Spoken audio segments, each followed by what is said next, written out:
Phone पर, hello माँ, मैं राजू बोल रहा हूँ, कैसी हो माँ? मैं ठीक हूँ बेटे। ये बताओ तुम और बहू दोनों कैसे हो? हम दोनों ठीक हैं माँ, आपकी बहुत याद आती है। अच्छा सुनो माँ, मैं अगले महीने इंडिया आ रहा हूँ तुम्हें लेने।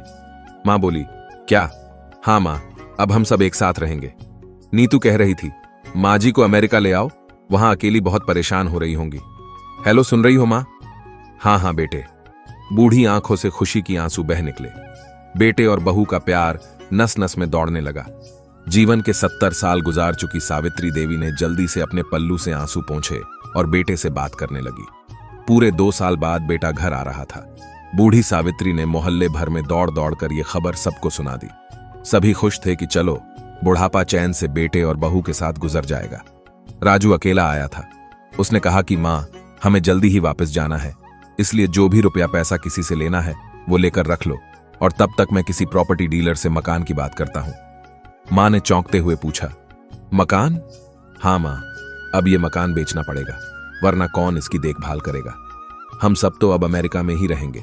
बूढ़ी आंखों ने मकान के कोने कोने को ऐसे निहारा जैसे किसी अबोध बच्चे को सहला रही हो।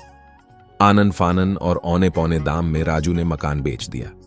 सावित्री देवी ने वो जरूरी सामान समेटा जिससे उनको बहुत ज्यादा लगाव था। राजू टैक्सी मंगवा चुका था।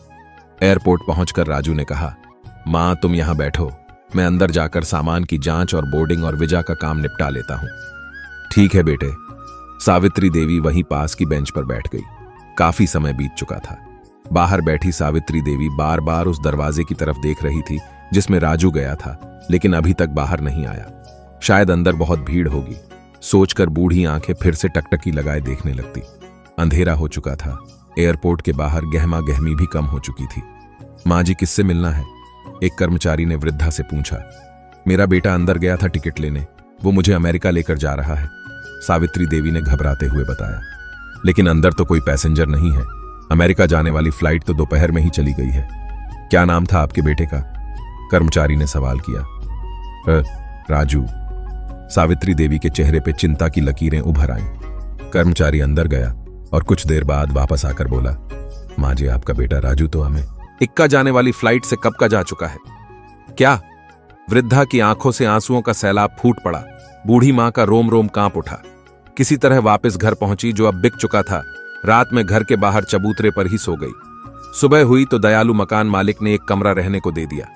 पति की पेंशन से घर का किराया और खाने का काम चलने लगा। समय गुजरने लगा। एक दिन मकान मालिक ने वृद्धा से पूछा, माँ जी क्यों नहीं आप अपने किसी रिश्तेदार के यहां चली जाती? अब आपकी उम्र भी बहुत हो चुकी है, अकेली कब तक रह पाएंगी? हाँ चली तो जाऊं, लेकिन कल को मेरा बेटा आया तो यहां फिर कौन उसका ख्याल रखेगा? दोस्तों, आंखों से आंसू आने लग गए। सच में मां तो मां होती है।